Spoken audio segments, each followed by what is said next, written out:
নমস্কার, প্রত্যেককে স্বাগত। আজ 22শে জানুয়ারি ভারতবর্ষের ইতিহাসে একটি ঐতিহাসিক দিন। হ্যাঁ, ঐতিহাসিক দিন। কারণ আজকে শ্রীরামের প্রাণ প্রতিষ্ঠা হচ্ছে। তিনি তার স্বগৃহে ফেরত যাচ্ছেন। 500 বছরের সেই ইতিহাস। 500 বছরের বেশ কিছু টুকরো টুকরো ইতিহাস। আমি ভিডিওটা বড় করব না। তো সবাই ভিডিওটা দেখুন এবং সবাইকে জয় শ্রীরাম। দেখুন, ভারতবর্ষের ইতিহাসে মন্দির ধ্বংস এটা কিন্তু নতুন কোনো বিষয় নয়। কারণ ভারতবর্ষের ইতিহাসে মন্দির ধ্বংস এটা যেমন নতুন নয়, তেমন একটা মন্দির যে বহুবার ধ্বংস হয়েছে সেটাও নতুন নয়। সোমনাথ মন্দির বহুবার ধ্বংস হয়েছে। ভারতবর্ষে মন্দির ধ্বংসের প্রথমে যদি যে মন্দিরটা আলোচনায় আসে সেটা হচ্ছে সোমনাথ মন্দির। সেই ধারাতেই কিন্তু ভারতের রাম মন্দিরকে অনেকেই ফেলছেন। ঘটনাটা জানতে গেলে পুরোপুরি আমাদের একটু পিছিয়ে যেতে হবে, কারণ কবে রাম মন্দিরকে সেটা ভেঙে মসজিদে রূপান্তরিত করা হয়। ইতিহাসের তথ্য বলছে 1528 খ্রিস্টাব্দে বাবরের সেনাপতি মীর বাকি সেই মন্দির ধ্বংস করে এটি মসজিদে পরিণত করেন এবং সম্রাট বাবরের, মুঘল সম্রাট বাবরের নাম অনুসারে সেই মন্দির ধ্বংসের পরে যে নির্মিত মসজিদ তার নাম রাখেন বাবরি মসজিদ। এই শুরু।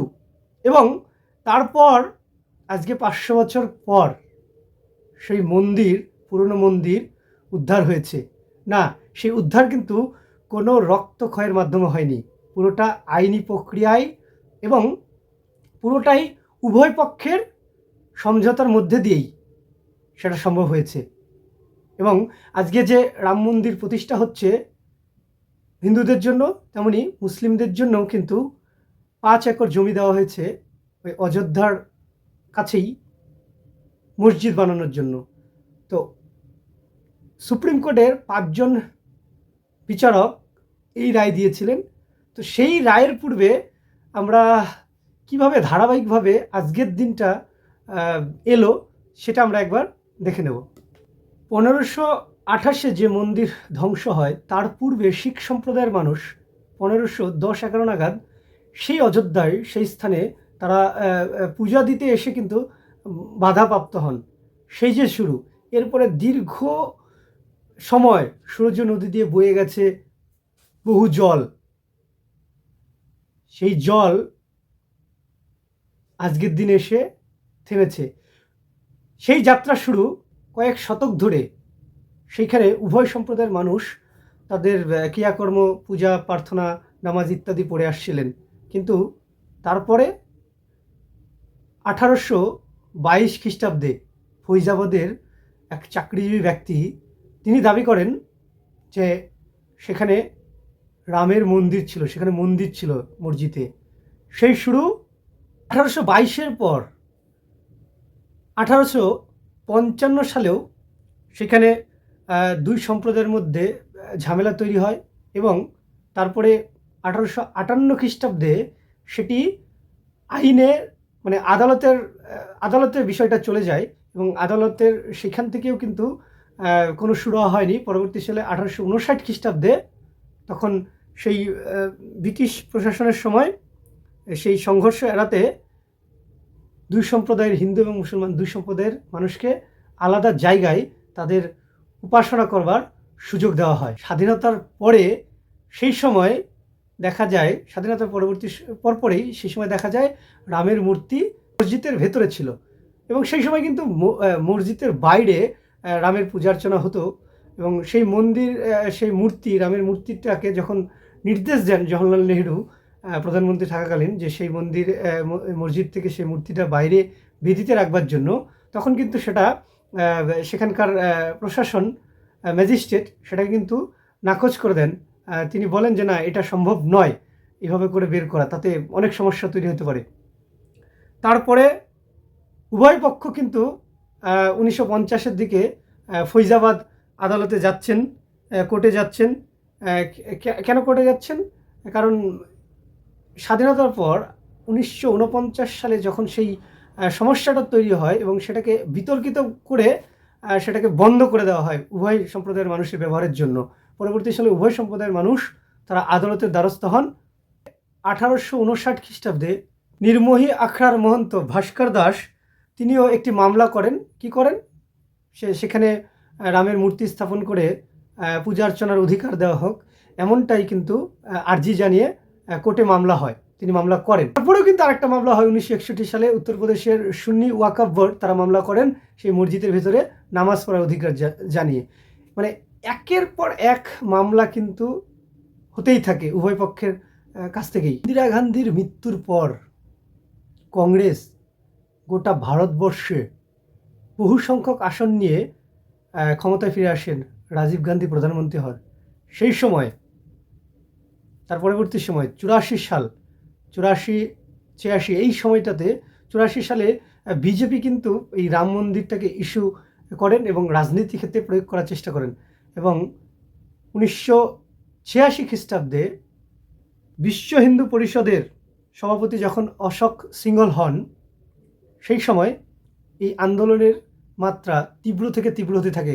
সেই জায়গাতেই রাম মন্দির করবার আন্দোলন তীব্র থেকে তীব্র হতে থাকে। সমসময়েই শাহবানো একটি বিবাহ বিচ্ছেদের মামলা করেন এবং ফলে ওয়াকফ বোর্ডের যে শরিয়তি আইন আছে তাতে কিছু সংশোধনী আনেন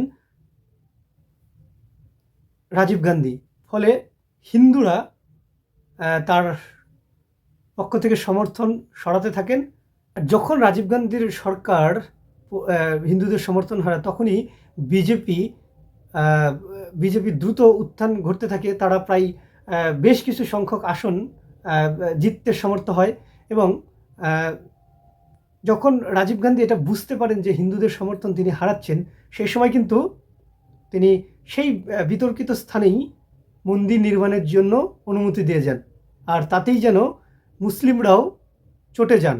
ফলে ক্ষমতা হারানো শুধু সময়ের অপেক্ষা হয়ে পড়ে। 1989 সালের নির্বাচনে বিজেপি 2 থেকে প্রায় 90 ঘরের আসন তারা জিতে নেন এবং বিশ্বনাথ প্রতাপ সিংহের সমর্থনে বিশ্বনাথ প্রতাপ সিংহের সমর্থন করেন এবং একটি জোটের সরকার সে সময় ভারতবর্ষে দেখা যায়। এবং তারপরেই 1990 সালে লালকৃষ্ণ আদবানি গোটা ভারতবর্ষে রথযাত্রার একটা প্রচলন করেন, রথযাত্রা বের করেন। বিজেপি, বিশ্ব হিন্দু পরিষদ এবং RSS প্রত্যেকেই এর মধ্যে এই রথযাত্রায় অংশগ্রহণ করেন এবং অংশগ্রহণ করার পর এই রথযাত্রা অর্থাৎ রাম রথযাত্রা যখন সেই মসজিদের কাছে পৌঁছয়, সেই সময় কিন্তু বহু কর সেবকদেরকে আটকানোর চেষ্টা করে প্রশাসন। ফলে কি হয়, বিজেপি কিন্তু বিশ্বনাথ প্রতাপ সিংকে কাছ থেকে সমর্থন তুলে নেন এবং জোট সরকারের তখন পতন ঘটে যায়। 1990 সালের অক্টোবরে তখন উত্তরপ্রদেশে মুলায়ম সিং যাদবের কিন্তু সরকার চলছে। কর সেবকরা সেই মসজিদে গেলে প্রচুর পরিমাণে পুলিশের সঙ্গে খণ্ডযুদ্ধ বাধে এবং বেশ কিছু কর সেবকের মৃত্যু ঘটে। ফলে উত্তরপ্রদেশে একটা রাজনৈতিক পালাবদল লক্ষ্য করা যায়। পরবর্তী সময়ে মুলায়ম সিং সরকারে কিন্তু উত্তরপ্রদেশে পতন ঘটে। সেই সময় কল্যাণ সিং দ্রুত গতিতে নির্বাচনে যখন মুলায়ম সিং হেরে যায়, তখন কল্যাণ সিং কিন্তু দ্রুত গতিতে তার জায়গাটা নিয়ে নেন এবং তিনি উত্তরপ্রদেশের মুখ্যমন্ত্রী হয়। তার সময় 1992 সেই 6 ডিসেম্বর বিশ্ব হিন্দু পরিষদ, বিজেপি এবং RSS সবাই মিলে আবার সেই বিতর্কিত বাবরি মসজিদে দিকে যেতে লাগে। প্রশাসন ব্যবস্থা নেয়, পুলিশ মোতায়েন করে কল্যাণ সিং, কিন্তু তিনি পুলিশকে নির্দেশ দেন কোনো অবস্থাতেই যেন কর সেবকদের ওপর গুলি বর্ষণ না করা হয়। এবং তিনি তার ব্যর্থতা নিয়ে তিনি কিন্তু উত্তরপ্রদেশের রাজ্যপালের কাছে তার পদত্যাগপত্র পাঠান এবং তিনি পদত্যাগ করেন। পরদিন থেকেই ভারতবর্ষের নানা স্থানে, পাকিস্তান, বাংলাদেশেও হিন্দুদের মন্দিরের ওপর আক্রমণ হয়। ভারতবর্ষের বিভিন্ন স্থানে এর একটা বিরূপ প্রতিক্রিয়া কিন্তু দেখা যায়, হিংসাত্মক মনোভাব সৃষ্টি হয়। তার প্রভাব 2002 সালেও আমরা দেখেছি গুজরাটের সেই দাঙ্গায়। আমরা সেসবে যাব না। তারপরে 1992-এর পরে 6 ডিসেম্বরের পরের দিন 7 ডিসেম্বর আনন্দবাজার পত্রিকার প্রথম পাতায় লেখা হয়, কর সেবকদের উন্মত্ত আক্রমণে মসজিদ ধূলিসাৎ। এইভাবে কিন্তু বিভিন্ন মিডিয়াতে, বিভিন্ন পত্রপত্রিকাতে এই খবরগুলো ছাপা হচ্ছিল, জনগণের সামনে আনা হচ্ছিল। পরের দিন সম্পাদকে লেখা হয়, আনন্দবাজার সম্পাদকে লেখা হয়, ত্রেতা যুগে সভ্যতার মান কি ছিল আমরা জানি না, শুধু জানি সত্য নয়, ত্রেতা নয়, দাপন নয়। রবিবার অযোধ্যায় ফিরে আসে মধ্যযুগ, সরজু নদীর তীরে মধ্যাহ্নে নামিয়ে আসে অন্ধকার। এইভাবে কিন্তু ঘটনার বর্ণনা করা হচ্ছিল বিভিন্ন পত্রপত্রিকায়। তো কিছুর পরেও, দীর্ঘ মামলার পরেও সুপ্রিম কোর্টের বিচারপতি, 5 জন বিচারপতির বেঞ্চ 2019 সালের 9 নভেম্বর রায় দেন 2.77 একর জমিতে সে মন্দির নির্মাণের জন্য এবং উত্তরপ্রদেশের সুন্নি ওয়াকফ বোর্ডকে অন্যত্র 5 একর জমি মসজিদ নির্মাণের জন্য দেন। সেদিন আজ তাকের একটি খবর দেখছিলাম যে যখন রাম মন্দির প্রতিষ্ঠা হয়ে গেছে, উদ্বোধন হবে, তার প্রাক মুহূর্তে একটা খবর, যে স্থানে মসজিদের জন্য দেওয়া হয়েছে সেখানে শুধু ঘেরা রয়েছে এবং সেখানে দেখাচ্ছেন যে বলছেন রিপোর্টাররা যে এখানে মানুষদেরকে জিজ্ঞেস করছে কেন মসজিদের কাজ হচ্ছে না।